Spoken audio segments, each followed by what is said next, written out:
Denise, Denise, it's Denise, it's Denise, it's Denise, Denise, it's a podcast party, it's a podcast party, it's a podcast party. I gotta say, I feel like we're besties now after this. What's up, guys? It's Denise Salcedo.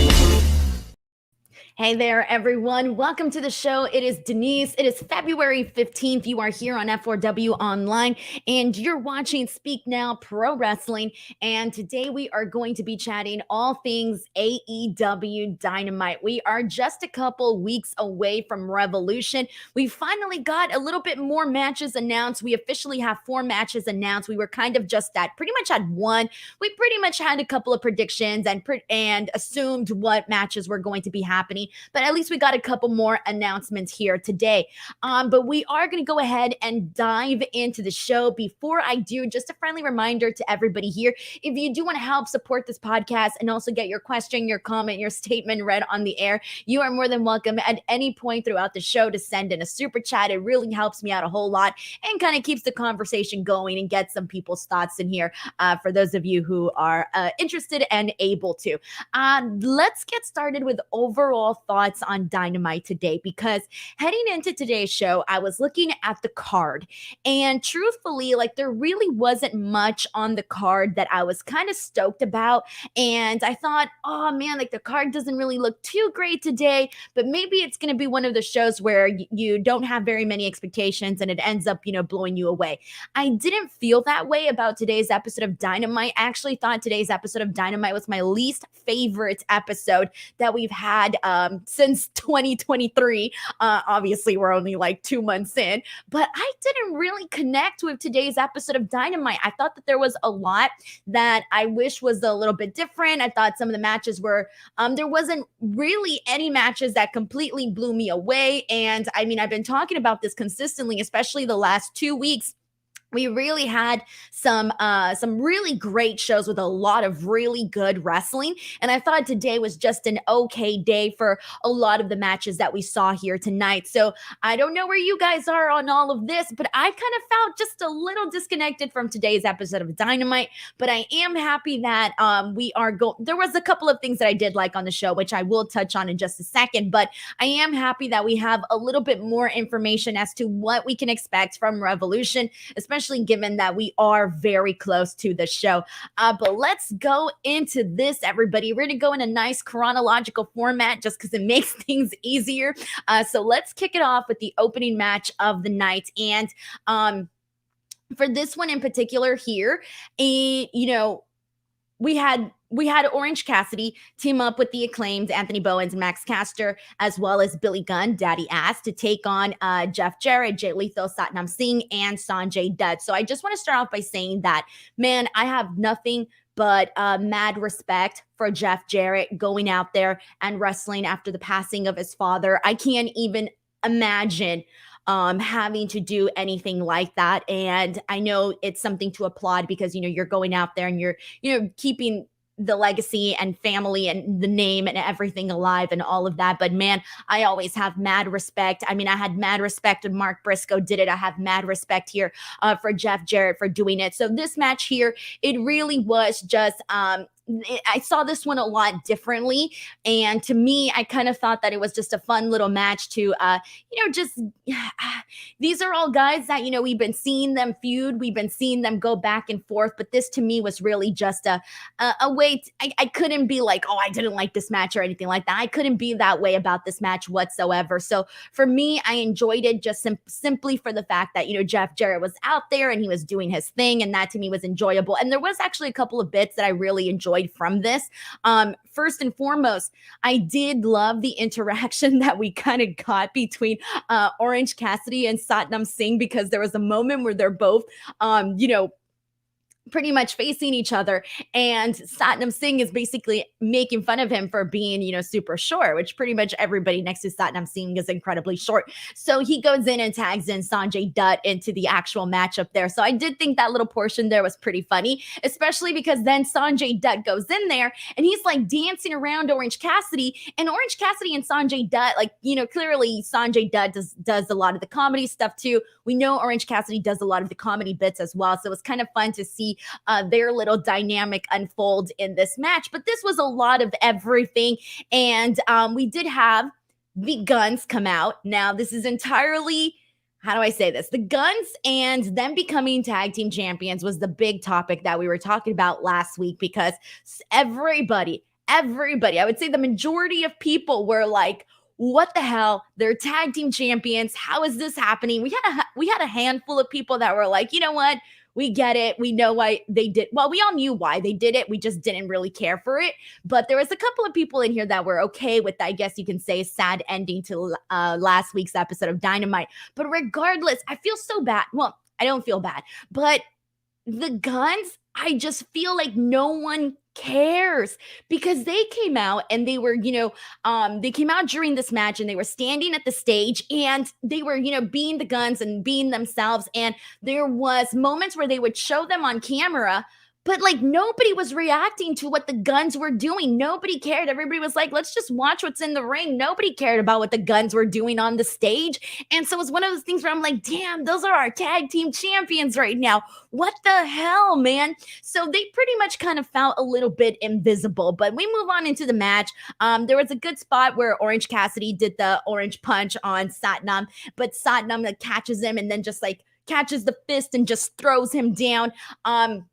We do see a little bit of cheating from, Jeff Jarrett's side and all of this. Sanjay Dutt eventually gets scissored, and this all leads to the Acclaimed, Daddy Ass, and Orange Cassidy getting the win. So I thought this was like a fun little match, and they all end up scissoring at the end. We had a 4-way scissoring, everybody, and I didn't come up with that. Commentary made sure to mention that. But I thought this was, a nice way to kind of kick off the show, a little bit of fun and whatnot. But man, in regards to the Guns as tag team champions, guys, it is not necessarily hot stuff. But let's talk about the future of what we can expect from the tag team titles moving forward. So later on in the night, Renee Paquette essentially made an announcement that we are going to be seeing, well, originally it was she announced it as a triple threat match, and that we were supposed to get, a tag team battle royal, as well as a casino battle royal as well. A casino tag team royale is what we're supposed to be getting to basically pick the two teams that are going to be in the triple threat.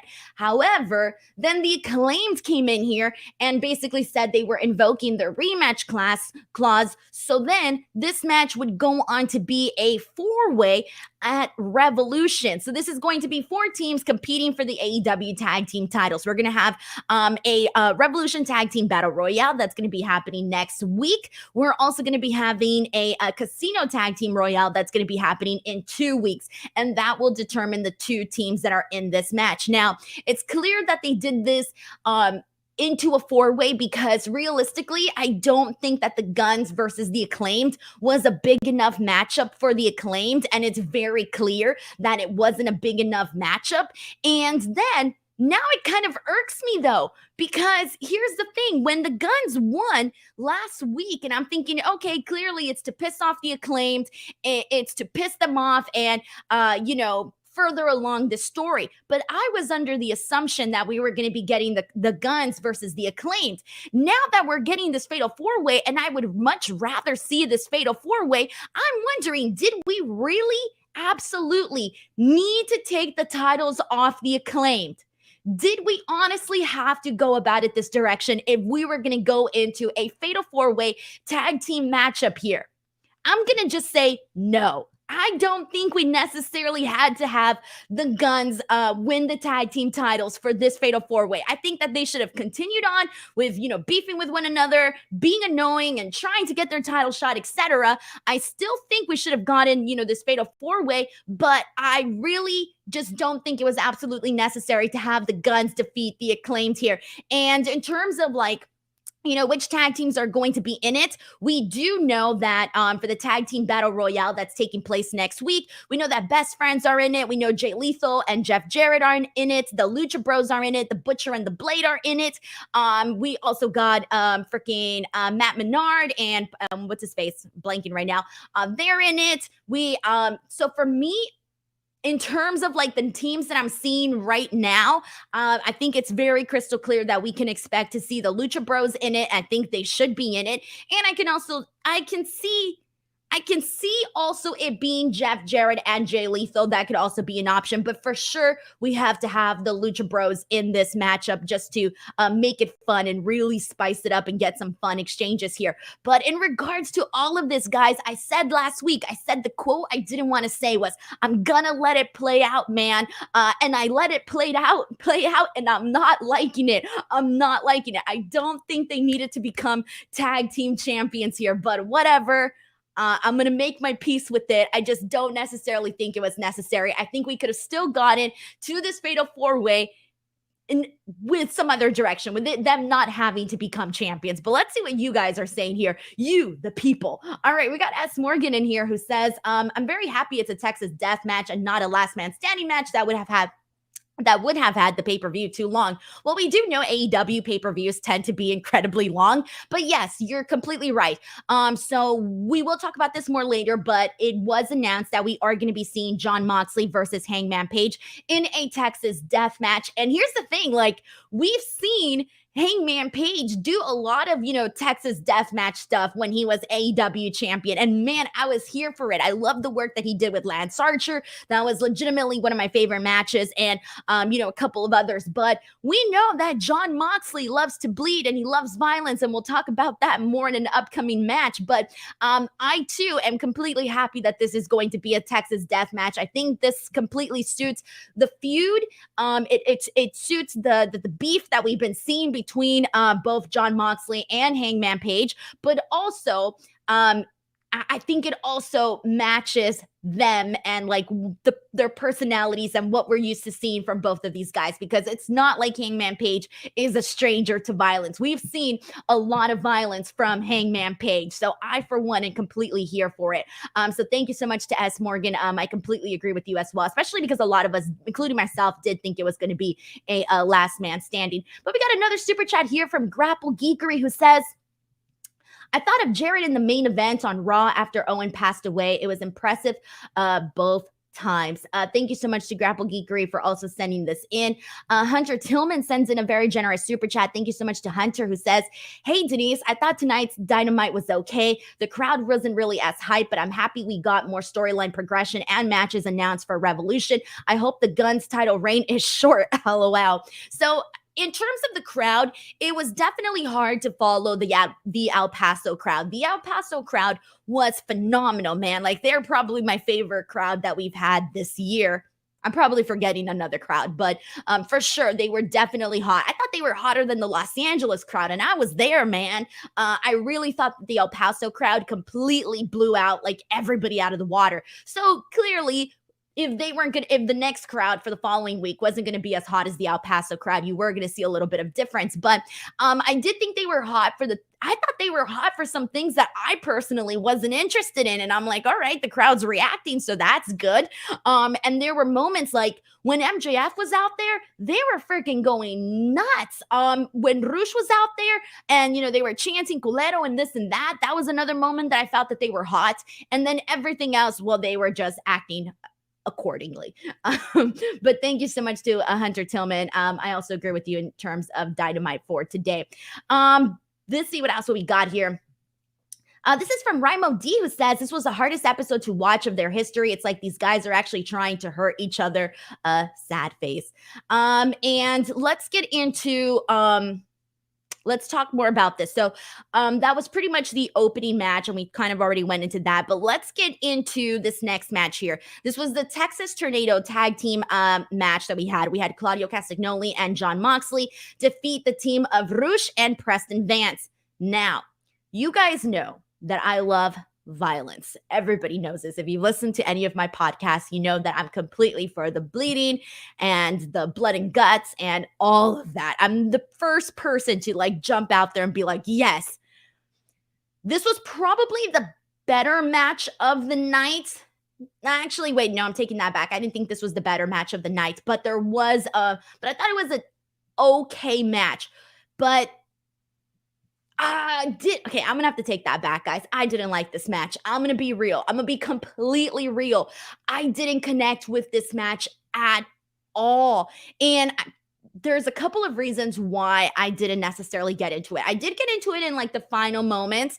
And I think it was after, like, once we got Preston Vance at that point where he was like busted open, and so is Jon Moxley. Everything after that I thought was pretty good. But the reason I didn't really care for this match, to me, was I kind of felt like they were doing a bunch of things just to do them.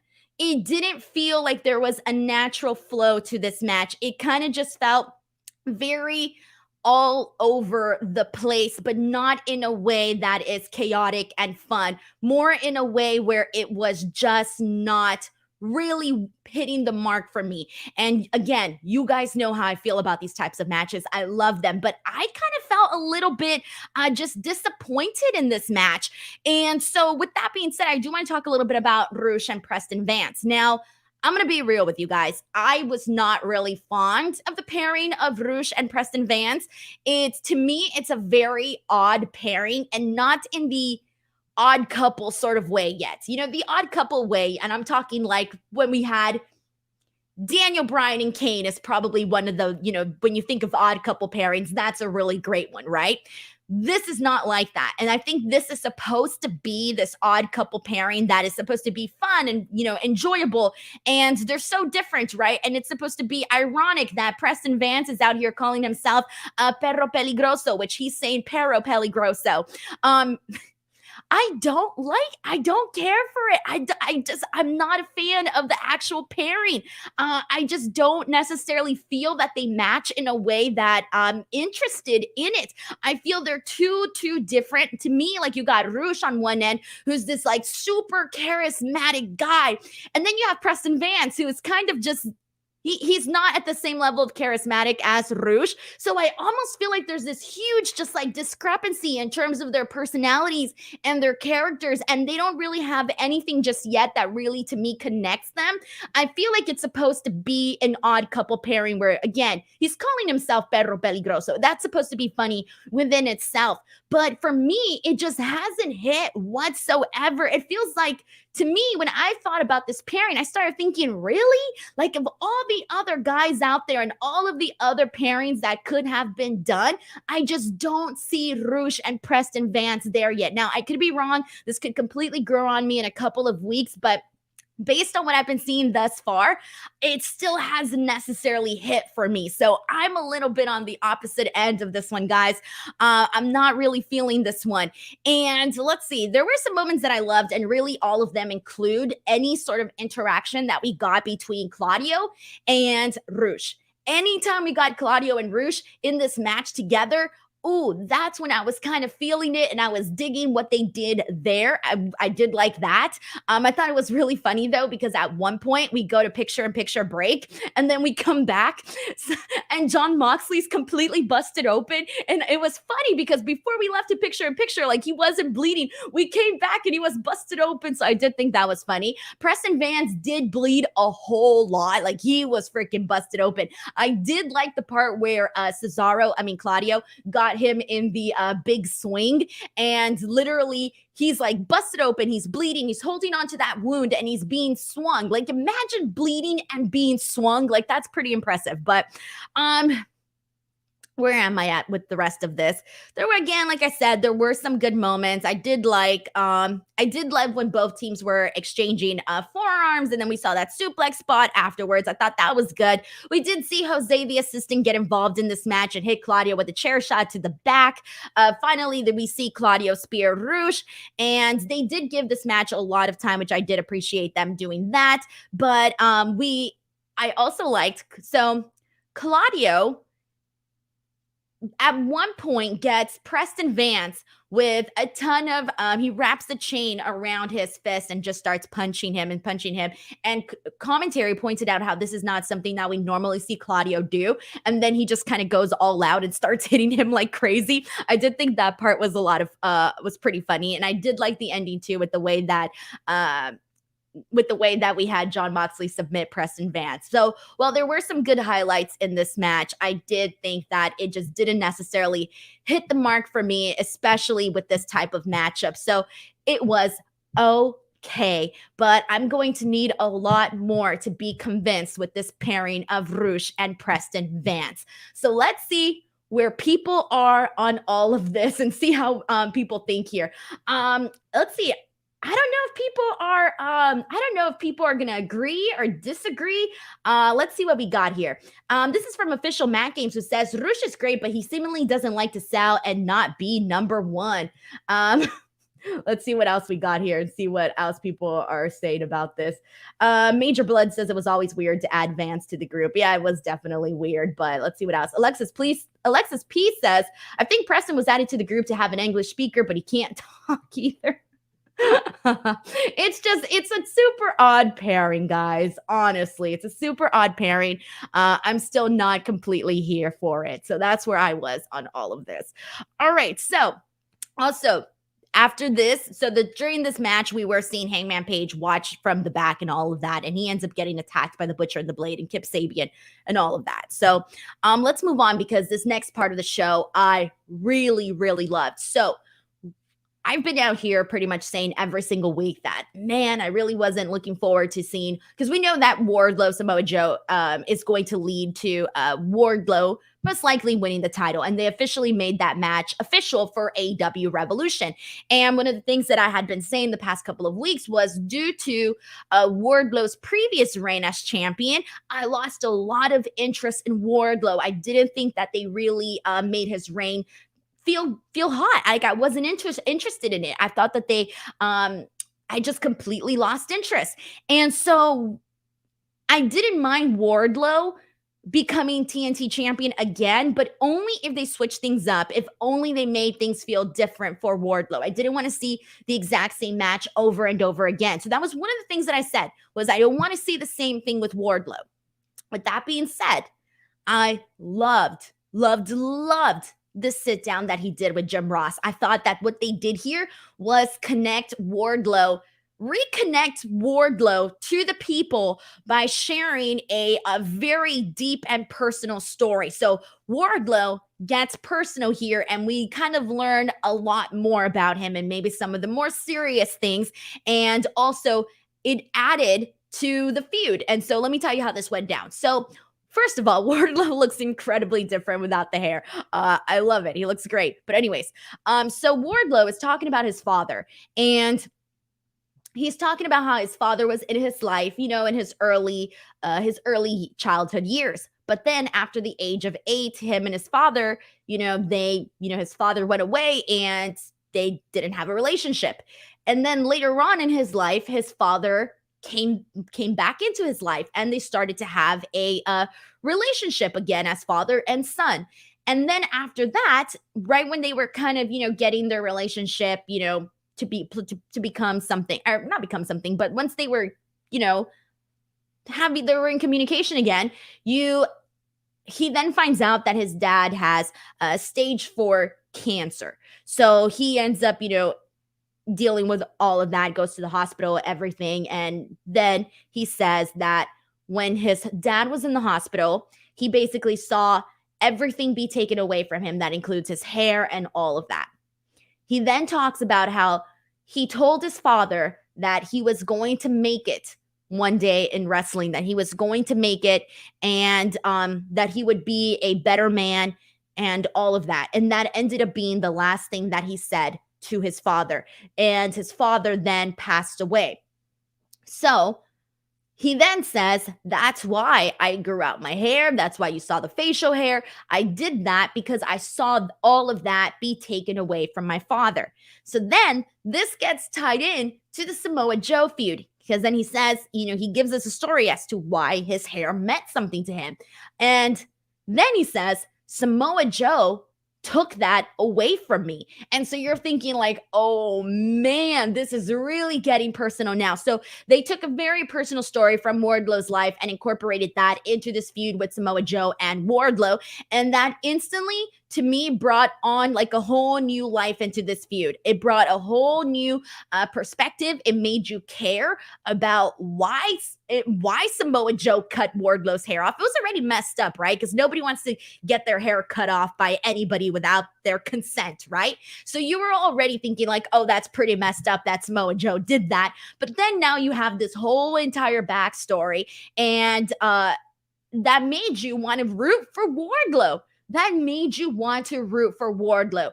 There's no way you cannot root for Wardlow after he went and told this whole entire story. So I love this. I love how personal this got. And I also thought it was perfect timing to officially announce the match for Revolution. So at least now I'm thinking, okay, I feel a lot better going into this match, Wardlow winning this match, and seeing what they do with him as champion in his second reign. But let's see what you guys are saying here. This was a super chat from Sheldon Jackson. Thank you so much to Sheldon, who says, I just want to see LFI and LIJ interact with each other in AEW at some point. I'm sure you do. I think a lot of people would love to see that. Thank you so much to Sheldon Jackson for sending that in. I know a lot of people are saying, by the way, that this segment was sad, but it was also good. It is weird to say because I don't want to be like, oh yeah, a sad story. How do I say this? It's a sad freaking story, man. It's sad, but at the same time, it's like, well, this kind of helped out the feud. But then at the same time, you're like, oh, that's like not something you want to say, right? So it is a hard topic, to kind of incorporate into storyline, because you got real life that's serious, and then you got something that's storyline. But it came together, as someone pointed out, maybe a little, a reset for Wardlow there. We got a super chat here from Taylor Cannon. Thank you so much to Taylor, who says, Tony Khan just tweeted that Mark Briscoe is all elite. That makes me happy. Oh, that's so good. Thank you so much for sharing that. Let me actually go to Tony Khan's Twitter page. 1 second. Man, here we go. Yeah, he just tweeted, Mark Briscoe earned his second win on TBS on AEW Dynamite tonight, and now it's official. Mark Briscoe is all elite. That is great to hear, man. That is great to hear. Thank you to Taylor for sending this in, or not, I would have not seen it until after the show. So thank you so much to Taylor for also sending that in. All right, so let's go ahead and get into our next match here. Minus perfect timing, because this next match was the Mark Briscoe match against Josh Woods. Now, earlier I said that at first I was thinking that I was going to go with the Claudio John Moxley match as probably the better match of the night, but then I remembered that this match happened, and I thought that this match was better. It was different. I connected with this match just a little bit more, and so let's talk about this one. So I want to start off with Josh Woods, because we've been seeing Josh Woods here and there on AEW television and also, Ring of Honor television and all of that, right? But personally, I was really disinterested in Josh Woods. Like, they hadn't really done anything that I thought, oh, I'm a fan of Josh Woods, or anything like that. Like, in particular with what we were seeing, they hadn't really done anything to necessarily convince me otherwise, to make me feel otherwise. And so personally, I was very disinterested in Josh Woods I wasn't interested. And so I love the way that they set this match up. It was on Rampage, and they made sure to show the replay of that today, where they were talking smack to Mark Briscoe. So that led to this match here. This is his second match on AEW television. And this one I thought was pretty good, because I really liked a lot of what they did here. And I thought that Josh Woods also looked really good in this. And I also thought that he needed to, because again, I was somebody that wasn't interested in Josh Woods. So I love the spot where he did that corkscrew suplex to the outside of the ring to Mark Briscoe. I thought that looked pretty damn cool. I really love that. Briscoe doing his cannonball over the top rope. Enjoyed that. At one point, he tries to do the J Driller, but Josh Woods ends up rolling out. I really loved the way that all of that looked. I thought that looked really smooth. So that was something that I was a big fan of. I also loved the knee strike from Josh Woods to Briscoe. I thought that part was really good. I thought he hit it really nicely. We saw an enziguri from Briscoe to Woods. We saw Briscoe hit the Death Valley Driver and then officially, gets the win. So for me, it was a match that I thought, served justice for Mark Briscoe, but also it made Josh Woods become a little bit more interesting to me. So personally speaking, I was a fan of this match, and I'm glad that they officially made Mark Briscoe All Elite. And after this match, he did make sure to once again talk to the camera and just basically tell his brother that he loved him, and then also added that he was going to keep the career, keep this career going. He was going to keep going strong and all of that. So that was definitely nice to see for sure. So I was a fan of that, guys. I thought it was a good match. And yeah, I think everybody here pretty much agrees with that as well. Really agree. Our Riggs here says, good match, but I really don't care about Josh Woods. He needs something different, and that stable completely misses. Yeah, I can't disagree, but this was probably on the better side of things that we've seen for Josh Woods. And Zeno Hour says, Josh Woods is a good talent. I'm glad he got to showcase his skills against Mark Briscoe. Agree with that as well. Justin Martin says, it's just great to see Mark Briscoe having a regular match on AEW TV. I look forward to seeing this more in the future. Agree. I can't wait. I think there's going to be a lot of really fun, combinations and matches that you can be seen done. But let's go ahead and move on from this because it's time to get them predictions in, everybody. So Adam Cole, they teased that he is going to be having a match at Revolution a while back. So we're assuming his return match is going to be at Revolution. And we still don't know who his opponent is going to be. So he did this sit-down interview with Renee Paquette, and they pretty much teased that we were going to kind of find out the opponent today, but we didn't find out the opponent. All Adam Cole basically said is that he's happy to be back and he's learning to celebrate all of his mini victories, right? He's talking about how he's able to move his right eye, that it doesn't twitch anymore. He's not throwing up, anytime he gets in a car anymore. And to him, that's definitely a celebration. And so he's definitely feeling happy. And then in regards to his opponents, Renee asks him, do you want to tell us? But he says no, but he does put over the roster. He puts over the AEW roster, and he says he has a lot of good ideas on who he wants to be in the ring with. He says it's going to be good for AEW once he is back in the ring and all of that. So in terms of this, I feel that obviously the big name that everybody is mentioning and everybody's throwing out there is Jay White. And Jay White, as we know, is a big enough star, especially with the AEW audience, to be that person to just come in and have this match with Jay White at AEW Revolution.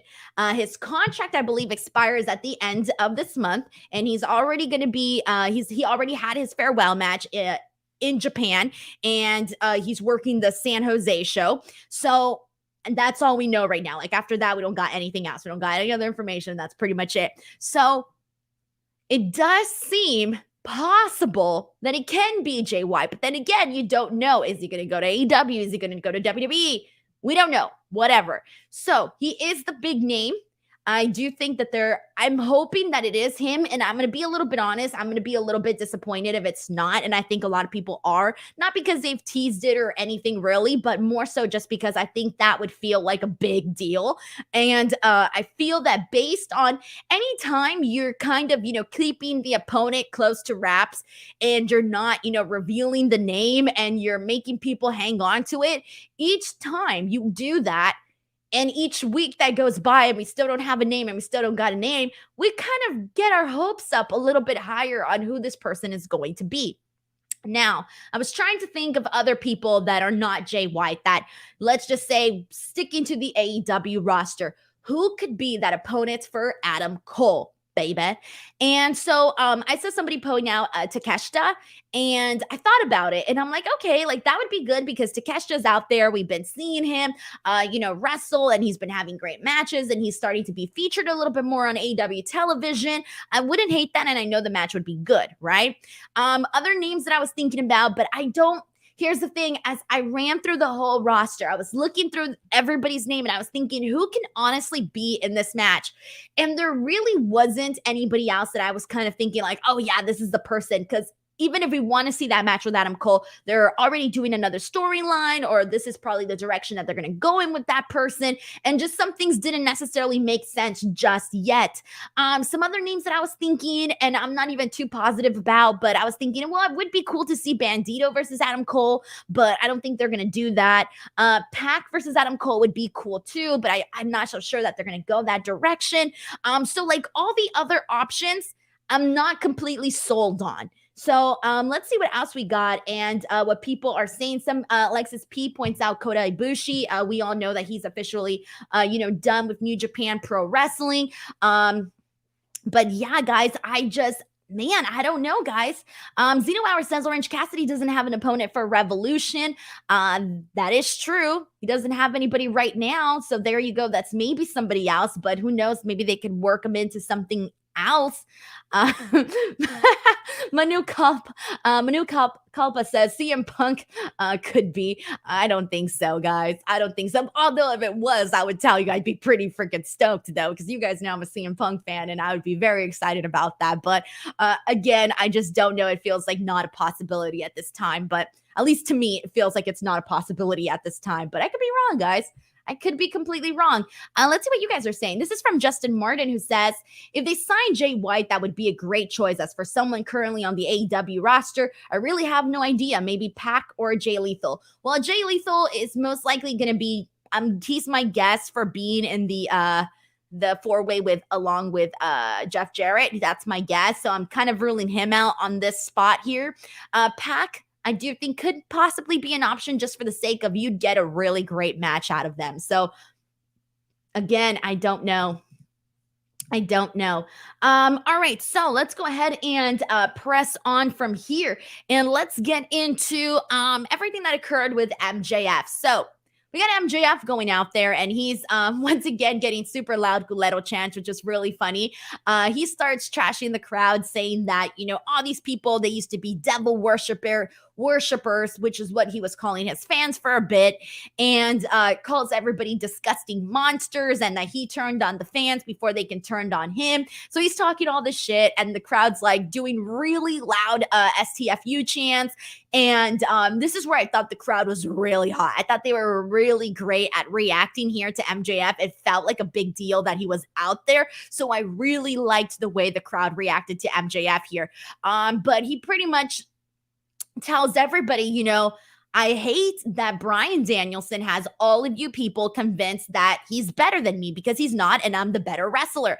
And this definitely got the crowd even hotter, because they start doing yes chants, and he's saying he's the best wrestler in the world, and they're all pissed and they're not agreed. And this was really great. At one moment, the crowd kind of sings along with his catchphrase, and I loved MJF when he said this ain't a sing along with MJF, shut your mouth.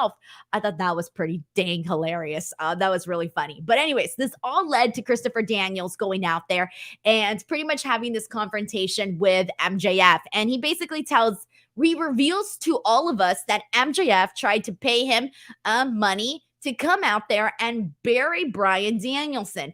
But Christopher Daniels says, I'm not going to do that. That's not the person that I am, and I'm not going to bury Bryan Danielson. He says, in fact, Bryan Danielson is going to knock your dick in the dirt. And he starts going on about how he wrestled Bryan Danielson when Bryan Danielson was only 20 years old, that he hit him so hard that he realized that Bryan Danielson was going to be great. He talks about the King of Indies tournament from 2001 that ended up inspiring the creation of Ring of Honor, and how Ring of Honor, basically all of that led to everything that happened with the evolution of wrestling, ended up leading to AEW, which ended up leading to MJF. And so basically giving Bryan Danielson a lot of credit for, just everything that ended up happening, within wrestling, right? So that was pretty much what Christopher Daniels was talking about here.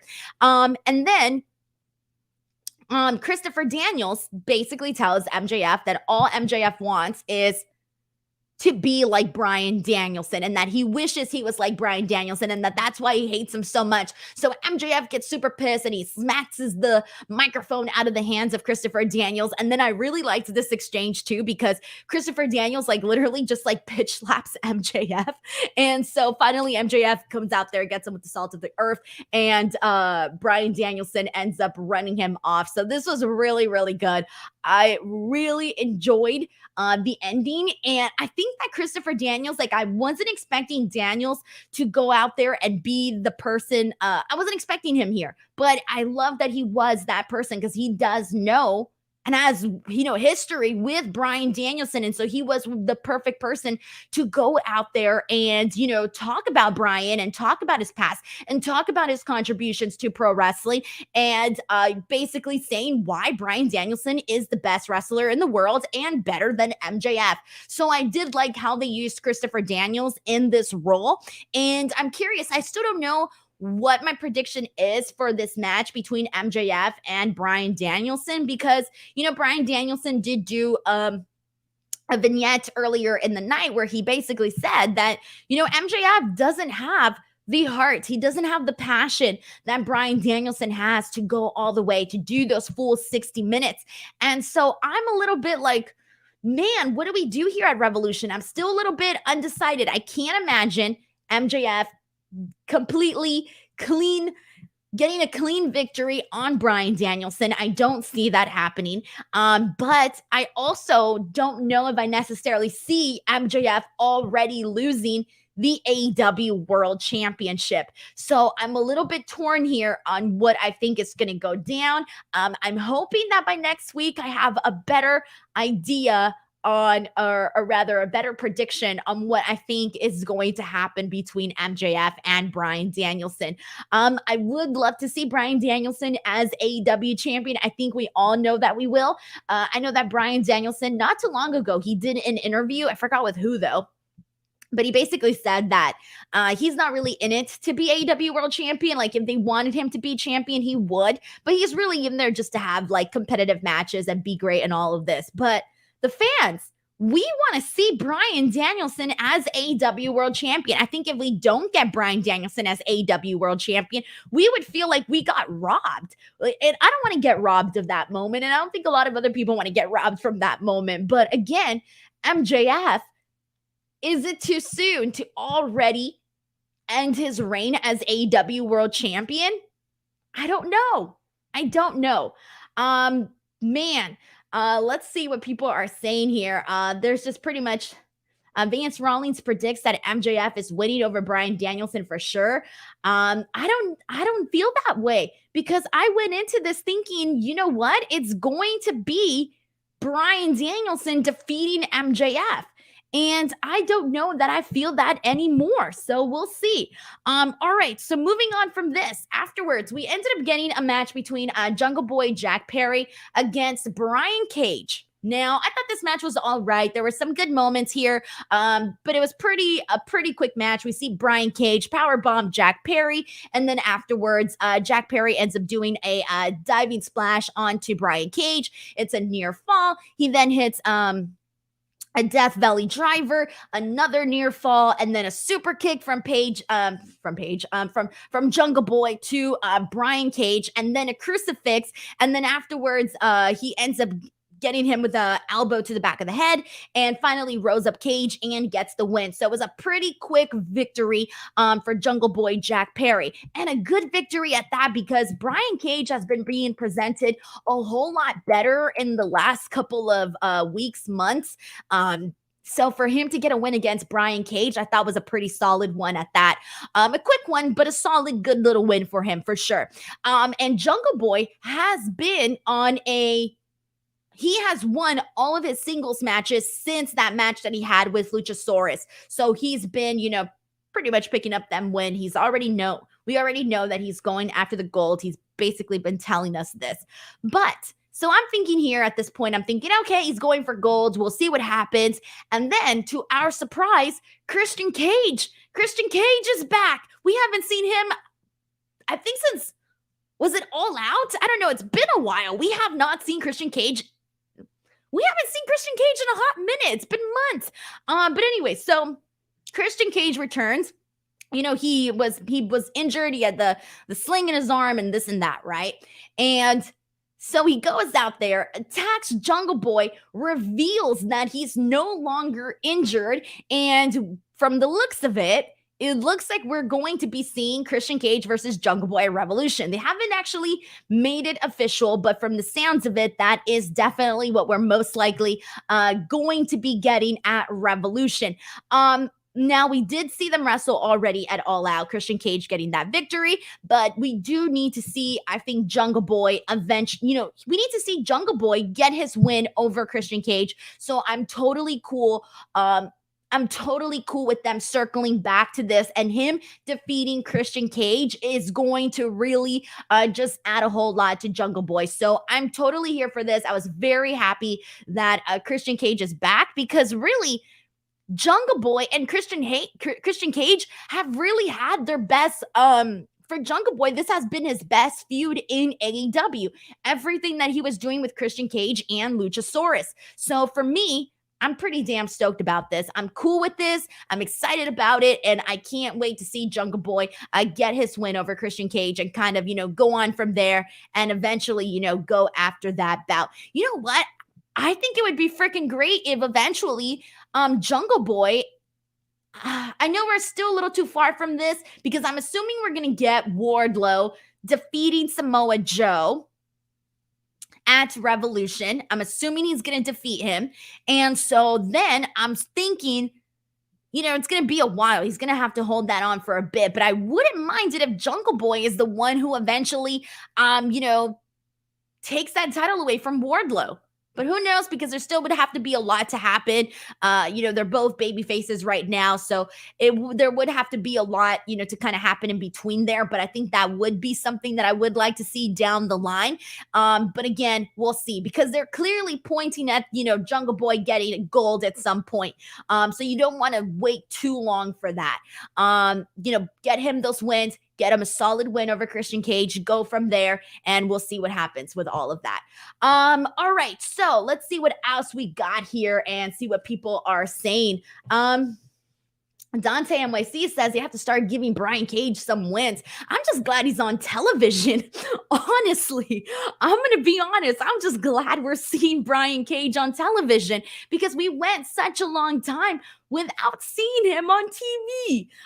So there you go. That's where we're at with all of that. All right. We already talked about the Fatal 4-Way Tag Team match, so we don't need to talk about that again.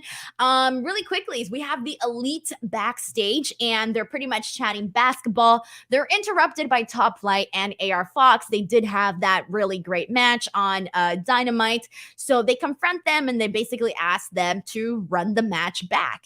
And they're like, nah, we don't really want to. So they pretty much denied their request. So then they're like, oh, so you guys just like to play with balls? You don't actually have any of your own? So that clearly triggers them. And Kenny's like, all right, let's have this match at Rampage. And so they're going to be doing this match at Rampage and running it back. I'm cool with them running this match back, man. It was a good match. It's Rampage at a special start time. Let's be real. There's going to be a lot of people that aren't going to, that maybe weren't planning on tuning in because of the special start time. It's going to be on a lot earlier. So, having this match, I think, is definitely something to, get people interested in actually tuning in at the special start time for Rampage. I actually kind of really like the card for Rampage. So we got Daniel Garcia versus Ricky Starks. I hope it's good. The Elite and Top Flight the Elite versus Top Flight and AR Fox. We're going to be seeing that grudge match between Dustin Rhodes and Swerve Strickland. I'm expecting that to be good. And Jade Cargill is going to be taking on Vert Vixen. I've gotten to see Vert Vixen in the past, and she has a lot of fans for sure. I'm not expecting to see Jade Cargill lose to Vert Vixen, but I think that's definitely a fun little matchup that they're doing there. So this Rampage card does not look bad. I think they definitely stacked it for, the special start time. All right, and our rig says not sure if they will get less viewers because of the start time. Well, think about it. I mean, it's 4 p.m. Pacific Standard Time. Most people work 9 to 5, and if you're driving someplace, you're probably not going to get home right away, so maybe people will watch later. I don't know. And then, in the East Coast, it'll be 7 o'clock. I don't know what people do at 7 o'clock.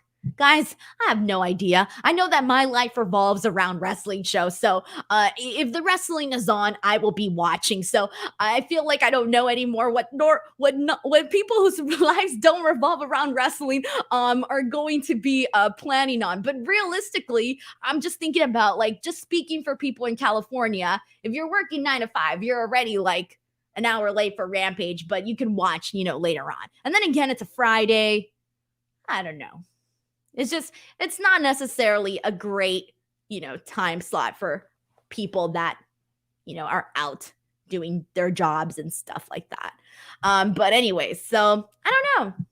For one, I'm happy though. I'm so freaking happy that it's going to be on at 4 o'clock, because that means my post show is going to be at 7, which means that by 8 o'clock, I'm going to be done with my workday, which means I'm actually going to have a Friday night to enjoy. So I'm very, very stoked. In fact, I wish that Rampage was on every single Friday at 4 p.m. Pacific Standard Time, because it would make my life just so much better. But whatever, I'm just being selfish. All right, so let's see what else. Our rig says she just missed the point. There are already so few people watching Rampage. I'm sorry. I didn't mean to miss the point here, but anyways. All right, let's move on from this and let's get into we already pretty much talked about this already, but Hangman Page defeats Kip Sabian. This was pretty much a whatever match. I didn't really care for this match at all. We need to talk about what happened afterwards, and we kind of already did, but basically we have the BCC confront Adam Page, and he is basically... Jon Moxley reminds him that he beat him, that he has his number, and tells him that there's no chance in hell that he's going to beat him again, and then we already knew that this match was going to happen at Revolution. We just didn't know what the stipulation was going to be.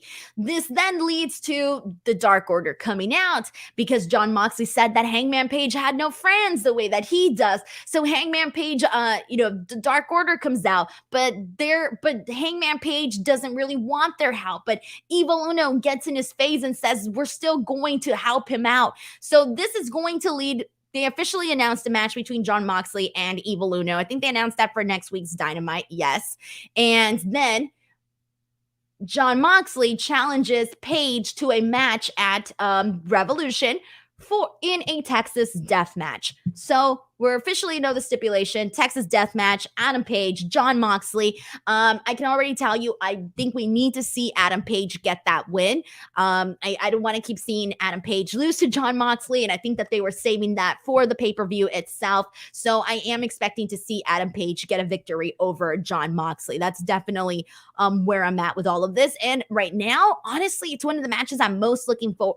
Well, I'm really looking forward to MJF and Bryan Danielson, for the simple fact that it's going to be, 60-minute match. I'm looking forward to Samoa Joe Wardlow. I think that one's going to be really good too. And I am looking forward to this match, Adam Page and Jon Moxley in a Texas death match. The Fatal 4-Way for the tag team titles, it's really going to depend on the teams that they officially announce and who's in it for me to really be excited about. Right now, I'm not excited for it, really. But anyways, so good thing that we officially have the matchup that's going to be taking place at Revolution between Page and Moxley. Finally, the main event, guys. Oh man. All right. I really wasn't a fan of this, to be honest. So it's Toni Storm versus Ruby Soho versus Britt Baker. I didn't like the start of it either. So Saraya attacks a fan.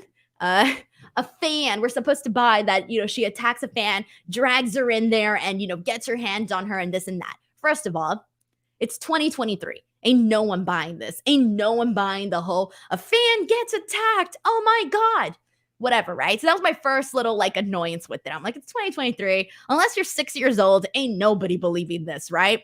But then, to me, it's little things, guys. Little things. Let's just pretend we all bought this. Let's just all pretend that we all bought that Saraya attacked a fan, especially Ruby Soho. So Ruby Soho is supposed to come out and stop stop Britt and I'm sorry, stop Saraya and Tony from attacking this fan. Ruby Soho comes out and she walks. She walks, okay? If there's a fan being attacked and the quote unquote baby face is supposed to come out and save the fan, you would hope she would come out running to put a stop to it. And she didn't. She comes out walking like it's no big deal.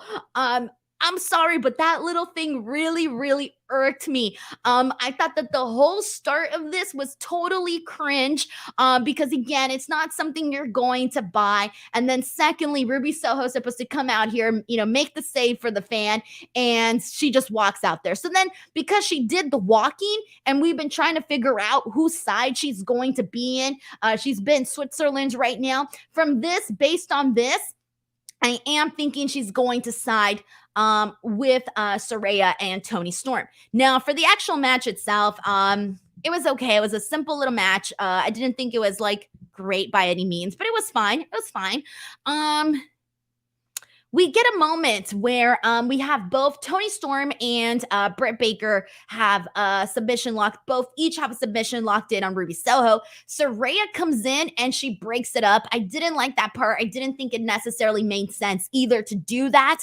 And then Toni immediately goes to the outside and she hits a DDT to Jamie Hayter. And then finally Saraya goes in. She spray paints Toni's behind, and then Toni ends up doing her hip attack on Britt Baker, and then Ruby Soho goes in and she steals the victory from her and she rolls up Britt and she wins. So you could kind of see it both sides. Like you can see her going like, well, she threw her out, she stole her victory, because afterwards Saraya was super pissed about this and they were both yelling at her and yelling in her face. I think this was done to kind of throw us off because I am thinking that Ruby is going to side with Saraya and Toni Storm. So they're both yelling and, getting in her face and this and that. And she's just over it. She doesn't officially pick any sides just yet. But I don't know. I think a lot of what they did here was to kind of throw us off. And I do think she's going to side with Saraya and Toni.